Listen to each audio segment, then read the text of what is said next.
Hello, everyone, and welcome to the RIA Edge Podcast. I'm David Armstrong, the editor of wealthmanagement.com.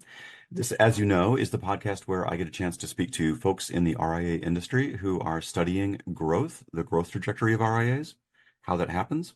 And today I'm thrilled to be speaking to John Orsini, a director at Marshberry. John, thanks very much for joining us. Thank you, David. John, just before we begin, I know we've been working with you guys a lot and we've done quite a bit of research together, which is great, and that's what we're going to talk about today. But for the folks who don't know, you want to just give a 101 on Marshberry? Yeah, sure. So Marshberry is a consulting and investment banking firm. We service wealth advisory, retirement planning, and insurance brokerage. In those roles, we do everything from strategic planning, valuation work. We assist with succession planning. We help firms to go to market. We help them grow organically and inorganically.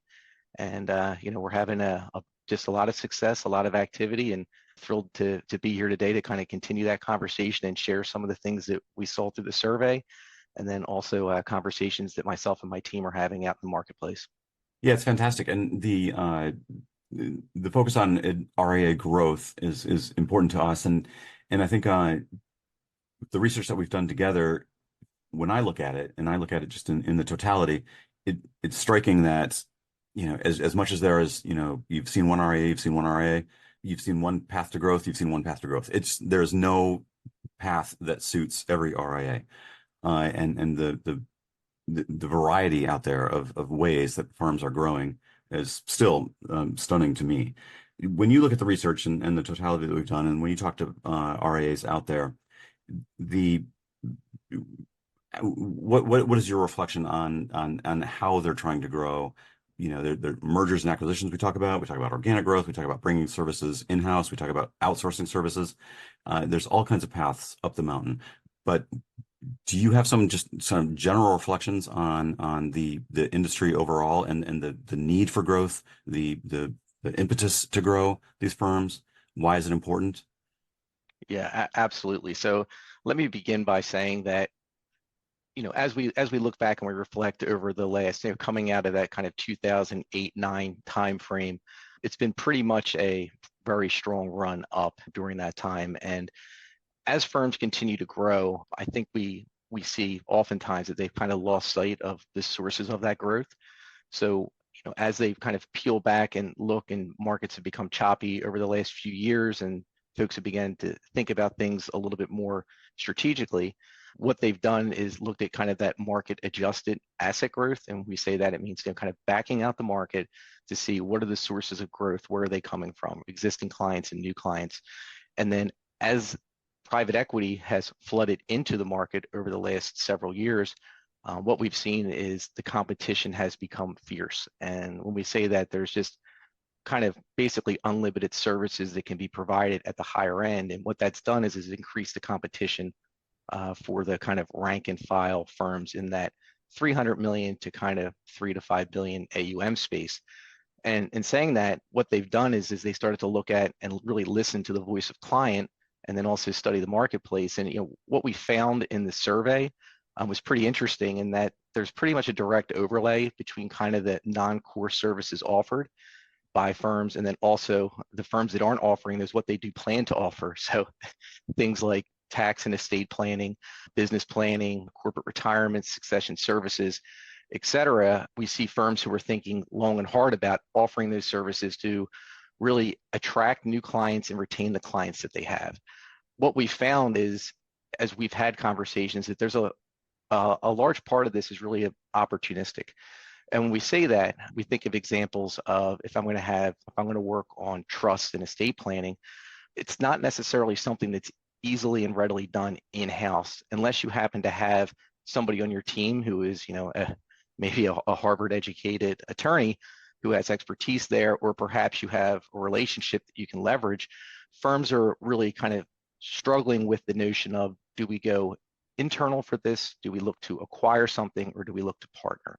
That's just one specific example, but it's really the thing that each of the firms is kind of facing there. And there's really not going to be a right answer for everyone. David, to your point, like, there's different paths. Different marketplaces are going to have access to services readily that other markets may not. And firms need to think long and hard. Circling back to that kind of growth story, from '08 kind of forward, what we see here is, and I like to call it, fixed cost creep, meaning as you've grown, you continue to bring on new capabilities, technology, people to kind of do things. And the growing market kind of covers everything for you. So revenues continue to increase and you're feeling good, and you continue to bring on new services to help the clients, to help your advisors. But what we found here is that as there's a little bit of fee compression that's happening, particularly on the higher end, firms are vulnerable. Margins are at risk if there's a significant pullback, and particularly if there's a pullback and it's prolonged. We're spending time with folks today working on strategic planning to help make decisions around what are the investments they should be making and how are they going to make those with an eye towards enterprise value. Yeah, it's striking me. It wasn't that long ago that firms thought about growth in terms of just simply bringing more clients through the door, whether that was buying a firm to bring more clients in or whatever kind of marketing activity you had to do to bring more clients in. It didn't matter. Just growth was a factor of increasing the size of the book. Now it seems that that's kind of done and dusted, and firms that are serious about growth are taking the route of thinking about, okay, we need to offer more, right? Yeah, Estate tax planning, whatever it might be. that's right, David. And we always say whenever we have a conversation, the most important component of growth before you start anything is retention.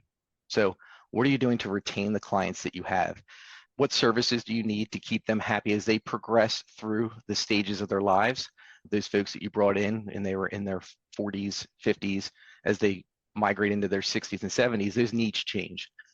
So first and foremost, to continue to evolve to meet those needs, and whether you're handling it internally, whether you're partnering, or whether you're looking to acquire those capabilities, it's always front of mind. The other thing that we see from a retention perspective is the treatment of clients. So as folks age, what we're seeing, and this is no surprise to anyone listening to this podcast, but the benefits of householding your clients. And for those that aren't familiar, when we say householding, it's kind of treating a relationship all the way down through the chain, from parent to child to siblings.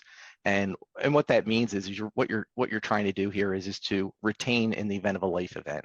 Those life events can occur, and we see it all the time where you have a really strong client and long-term relationship, but you haven't invested in the relationship with the child, and maybe even the grandchildren, and they have their own relationships. And at that event, you can lose some of those assets. So we see firms now offering this pricing, the services to that second and third gen in order to act as a mechanism to retain. Now, once you've had that and you've kind of stabilized and you're hanging on to 98-ish%, you can begin to focus on growth. And what we found, the thing we were most interested in this survey, David, is to kind of see how it confirm or refute what we're seeing in the marketplace. And we think about businesses in a step function mindset or mechanism. So every firm, regardless of where they are, is at some point heading up the staircase. They may be at the rise where they need to make some investments, or they may be at the point where they've made the investment and now they need to scale it significantly. What we're finding here is that in the past, folks were kind of just going and doing without necessarily being extremely thoughtful from a long-term perspective.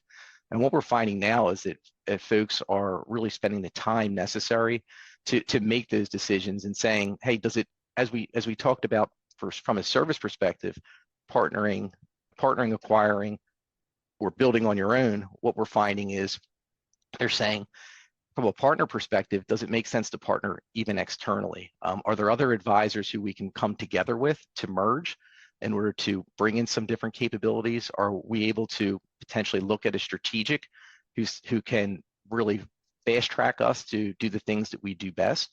And there's just kind of a really unlimited number of options today, and folks are thinking about it just many different ways. Yeah, and that it's I think that's what maybe for a lot of RIAs is daunting about it, right? The unlimited number of options. I mean, there are many ways down the path, but it's that buy or merge or outsource decision.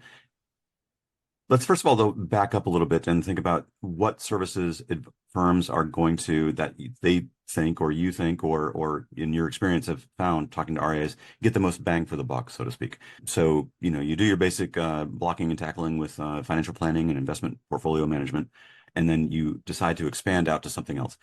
I think through the survey, we found most advisors think that those services that are most beneficial to add are tax planning, estate planning, some sort of risk mitigation, insurance kind of services. You want to just reflect a little bit on, what you see out there when firms are looking to add additional services, which ones they're going to, which seem to make the most sense? Yeah, for sure. So I think the one that always kind of jumps up, or actually I say the two that really jump up kind of front, and they're not necessarily the same. I'll tackle the first, which would be tax planning.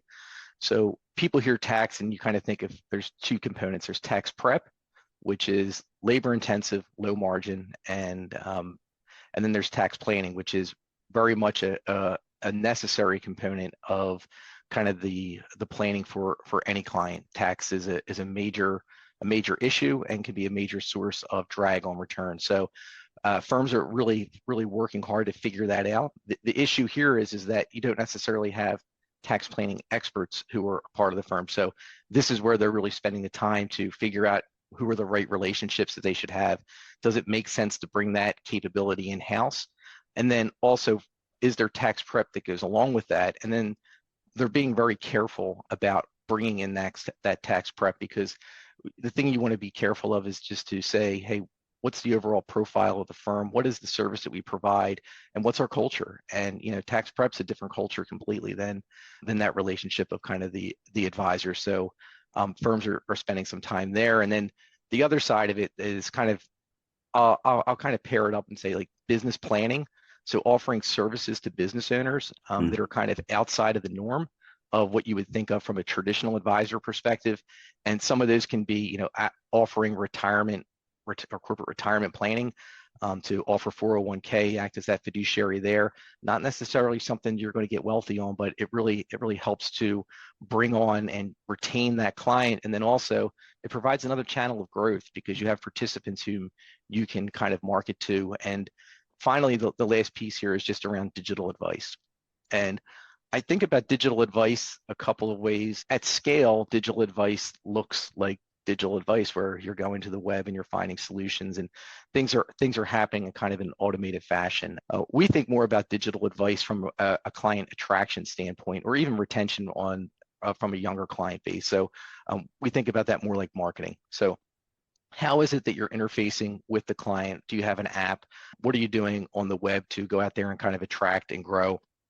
And what are those capabilities that kind of make sense for that younger generation investor who is not necessarily looking for the in-person meeting, but they want to have things at their fingertips? And how are they able to do things that not necessarily to make investment decisions? I think there's still a ton of value, particularly in that 300 million to 5 billion space, where the differentiation that's happening there is on the personal touch. I think that's we at Marshberry think that's still going to be a driver going forward, but the digital component of that is really becoming a necessary investment that firms have to make. That's interesting because it goes back to your point of householding, right? Keeping the clients engaged, the kids of the clients engaged, keeping that money in-house or keeping it close.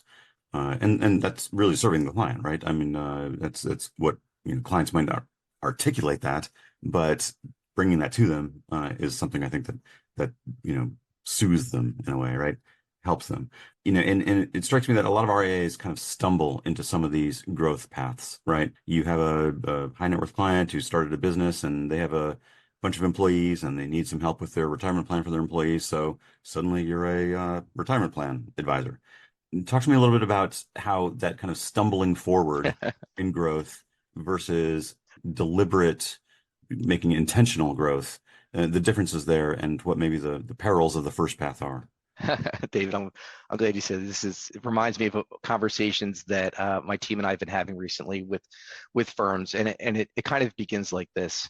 There's an advisor, they have a vision. They say that, hey, this is what I would like to do. This is the typical client that I would like to serve. These are the services that I would like to provide. They kind of have their investment thesis. This is how we're going to serve clients from an investment perspective. This will be our service model. And then they go out and they grow. And they take the growth that they can get because they have to keep the lights on and they have to pay the bills. So what happens there is that you kind of get your head up after a certain point in time and you say, hey, we've achieved some scale. We're a 408 million AUM firm. We're providing services X, Y, and Z. We have a couple of other advisors. We have some CSAs. We're looking good. We're poised for that next level of growth. And then the question becomes is, okay, you've been successful to this point, but the path from 400 or 500 million is going to be significantly different on the pathway to $1 billion and $1 billion plus. So we find, and we spend time with firms right now helping them to kind of segment their clients and think about how they're going to service each client. Not everyone should be serviced the same, and not everybody wants to be serviced the same. And one of the things that we've found in working with a firm down in, we'll call it just down in the southwest of the country, where what they found is that servicing clients in-person meetings, that they're kind of 50 plus, they really enjoy it. There's quarterly meetings, semi-annuals, annuals, what have you. With the younger gen, what they found is that events are something that they're a little bit more interested in. They want to say hi to their advisor. They want to have a relationship with them. They want to be able to refer business is the thing that's interesting.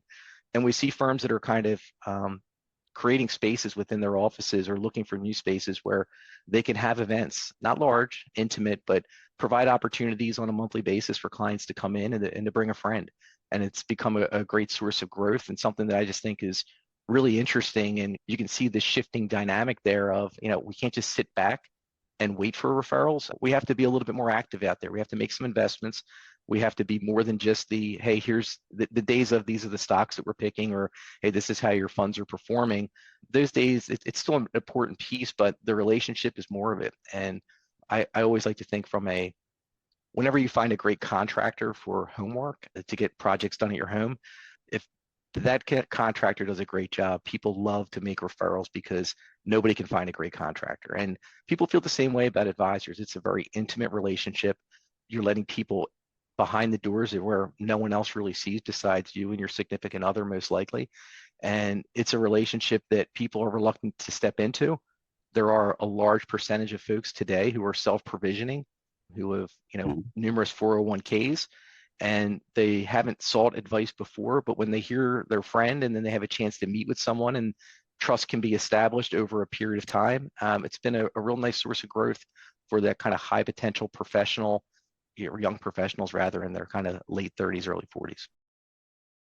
We invite you to join us on May 13th through 16th in Hollywood, Florida for RIA Edge, part of the Wealth Management Edge event. With an agenda designed to help accelerate the growth of your RIA firm with the latest C-suite strategies, you'll walk away with frameworks and approaches for M&A, organic growth, and talent development. Use promo code podcast20 to save 20% on your registration. Visit wealthmanagementedge-event.com for more information. Agreed. I think there's a sense, though, that for advisors on this growth trajectory who really want to go from that $300-500 million level up, to say yes to everything, right? The servicing your client is saying, absolutely, I can take care of that for you. And maybe not always you can, right? That there's maybe value in saying no sometimes, to saying, no, we don't offer a particular service. You're better off going somewhere else. And I'm wondering from your perspective, where that changes, right? You grow, as you say, from that first, 0 to 500 million is absolutely, we can do everything for you. Come on, one all, we'll do it, to a point where you start to say, no, if we're going to do it, we're going to do it in a very intentional manner, versus just accommodating. Yeah, so I think that's where the client segmentation comes in and where it's most important. So when we say client segmentation, we say, hey, it's not necessarily on just AUM and revenue generated.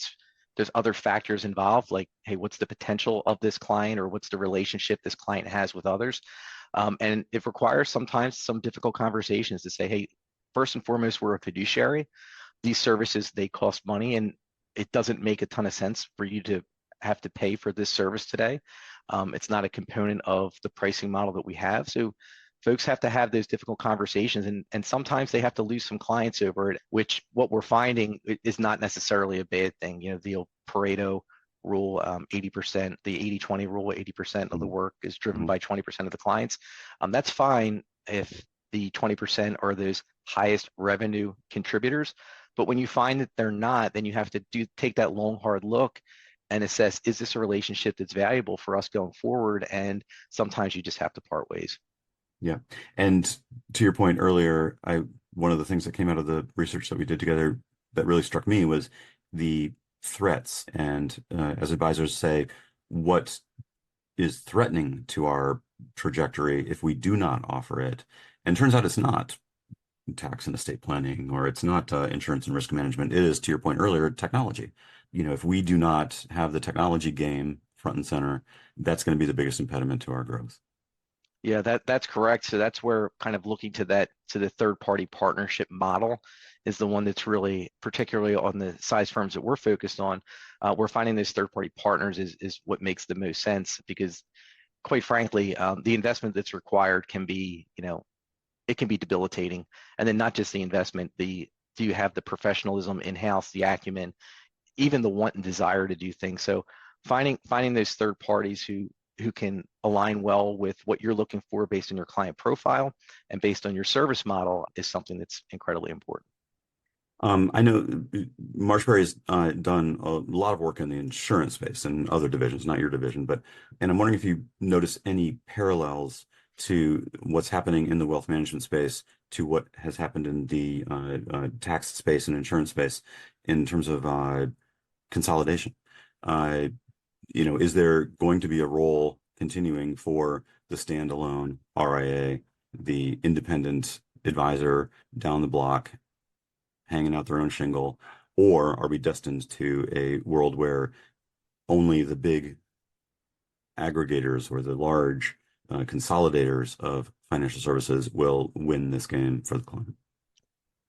So fantastic question. So the benefit here at Marshberry, so we've been around for 40 plus years at this point, and as you noted, our heritage is it's certainly in insurance brokerage for sure. And what we noticed dating back, let's just call it 2010, we start to see this kind of industry convergence. And when we say that, we say insurance brokerage kind of begets employee benefits begets retirement, corporate retirement planning, and corporate retirement planning, a natural extension there is wealth advisory. We noticed the movement of private equity into that space and dating back, and we think that the wealth is probably lagging 5 to 7 years behind. So we've seen recently just continued investments, M&A activity off to a record start this year. Our quarterly pieces will be out by the time this podcast goes, and we're showing the highest 1Q on record and the second highest quarterly transaction rate thus far. And the first couple of weeks here in April have also been just white hot. We found 15 transactions in just the first week or so. So there is a ton of activity here coming through. And what we're finding is that in insurance, it's been a self-perpetuating would be a better way to phrase it, meaning there's around 30 or so thousand brokers, and don't quote me on the number. And regardless of the amount of transactions that have taken place, there's still about the same amount of insurance brokerage firms, independents that are out there operating. We're seeing the same thing in wealth, where there's folks who are working at the large wirehouses continue to lift out, stand up their own practice, hang up their own shingle. There's acquisitions that are taking place for sure, and that's going to continue to grow. And we estimate that it'll probably be a record year this year from a transaction perspective, but we don't necessarily think that it means that you can't exist on an independent basis.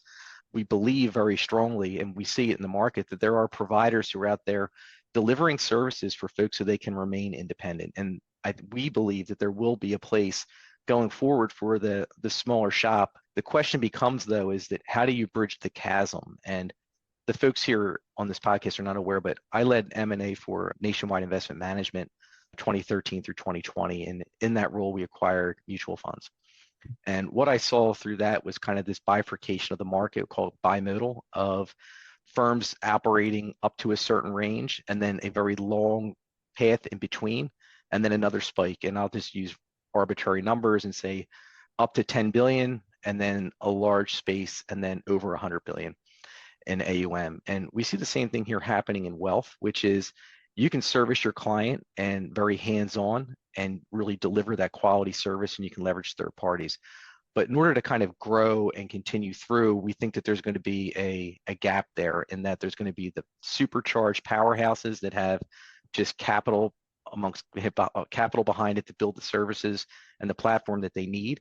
And it's going to become increasingly difficult for a firm to do that on their own, to get from 1 billion to 10 to 50 without seeking private equity backing or someone else taking a minority. Yeah. And that's interesting you say, because I think 2 years ago, year and a half ago, no one would have anticipated that the rate of M&A in this space would be at the pace that it is right now, with interest rates rising and the market wobbly, and but it continues, and it's amazing to me. And it speaks to, I think, a lot of the money that's coming into the space, but also this notion of a need for additional services, and the feeling that you can't exist on your own. Now you're saying you can exist on your own, and there certainly is a lot of ability to outsource to service providers to bring in those additional services, whether it be tax planning, estate planning, risk mitigation, insurance, whatever. Do you have some thoughts on the firms that you talk to who are making that decision, whether to outsource additional services versus sell to or merge with or partner with a larger organization? And what are some of the drivers that would determine that decision? You know what I mean? Yeah. What are they grappling with Yeah. as they weigh those options? Yeah. So this typically, we're speaking purely about, not purely, but we're speaking primarily about growth here. And this growth conversation does not operate in a vacuum. And it's typically something that they're also, while trying to grapple with this, they're also dealing with succession. And we say succession planning, we mean that kind of generation 1 founder to generation 2 and even generation 3 in some cases. And when handling that, you have a couple of issues. So the generation 2 always ready, willing, not necessarily able to take on the responsibility. And we say able, I'm speaking from a capital perspective.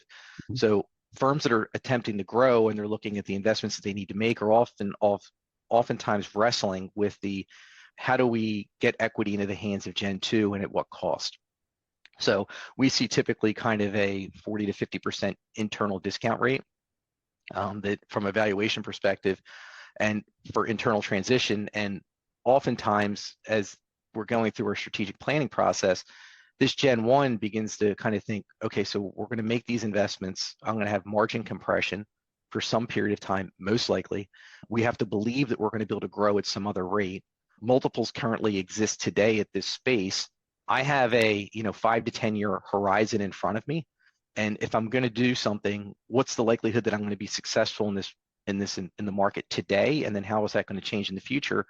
And then also, what's the value of my firm going to be in the future? And would I be better served instead of partnering with somebody? And we say partner, we mean acquiring some services, entering into some contracts. What would it be more likely or better for me to just go ahead and sell this firm to a strategic, take on some equity there, take some risk off the table, put equity in the hands of my G2, provide better career pathing, provide those capabilities and services for my clients, and then give me kind of a runway off into the sunset. When we have the conversation with firms and when they see Marshberry at their door, the first thing that most will say is that, hey, I'm not interested in selling. I don't want to retire. And our answer is that, well, congratulations. If you sell, you're not really going to be able to retire if you want to maximize value. M&A today is not about firms just acquiring assets and revenue. They're trying to acquire talent and great strong footholds in great marketplaces for firms that have been around for a while. And if you're going to do that, you want to maximize value, you're going to need to stay around for at least 3 years, 5 to 7 is preferable. So it's another element and component that is kind of entered into the equation on that decision of, do I build, do I buy, or do I partner? That partner may not mean necessarily just entering into a contract with a provider, but actually joining a larger third party. Yeah. And the interesting to me that it used to be, it was very much a kind of a family business in some ways, right? How many advisory firms do we know where the children take over for the parents? It happens all the time. That seems to be happening less, as you say. the second generation of advisors, even if they're just junior advisors who are brought in, often can't afford the equity buy-in to a firm because of the valuations are so high these days. How do you advise firms grappling with that? Yeah, so it's certainly interesting before, and the conversation has become much more difficult, if I'm going to be frank. The multiples today are certainly a lot higher than they were 5 years ago. And 5 years ago, the internal perpetuation discussion was a lot easier because the valuations weren't as high, the gap was smaller, and there was some ability there. But with valuations continuing to remain very strong, multiples high, it's become difficult for folks to do so. And I've had some instances recently where where children have said, I'd like to have my father or parents or whomever bring the business down to me, but quite frankly, they deserve the ability to go out there and monetize today. I can take equity in a larger entity, and they can do things for me that I'm not necessarily interested in doing today. And one of the things that, David, that we think about and we hear all the time here is that folks who start businesses have a different level of risk tolerance than folks who come to work for your firm. So you can be a great business mind, you can grow, you can be great with clients, but that risk appetite is not there as it is for someone who is a true entrepreneur who has said, I am going to do this. We're going to eat top ramen for a few years here. We're going to drive around in a our 10-year-old Honda Accord. We're going to keep the vacations to a minimum as we grow this thing.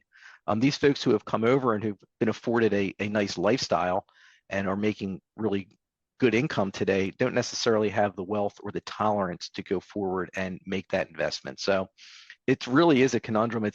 Most firms are handling it in different ways, but we see more and more who are really thinking long and hard about about taking their firm to market, particularly in the face of, if we just pull back and we say, on average, the average advisor is in their early 60s, the average business owner is in their mid to late 50s, and you couple that with what valuations are today, the uncertainty of the future, and the need for acquirers to have those business leaders in those seats for some time post-transaction to maximize value. We have a lot of firms that are thinking long and hard about it today, and many who are making the decision to go to market in a formal way. Yeah, and that bifurcation of it's not a pejorative, but to say lifestyle practice, and those firms love their clients, take great care of their clients, no doubt, but without the considerations for the future trajectory of the business, and can't just turn on a dime and make the decision that my book's worth something, I can sell it. Probably not, right? I mean that those days are probably done, right? Firms that aren't prepped to go to market in terms of a growing book of business, a certain clientele, a particular service that you bring, a particular expertise that you bring, and like you say, the ability to stick around for a while. Those are requirements to go to market. You just don't sell a book in the marketplace these days, right? Oh, absolutely. Particularly to the large acquirers, there certainly is plenty of activity though within that. We'd say the 2 to 5 billion AUM space where firms are certainly acquisitive.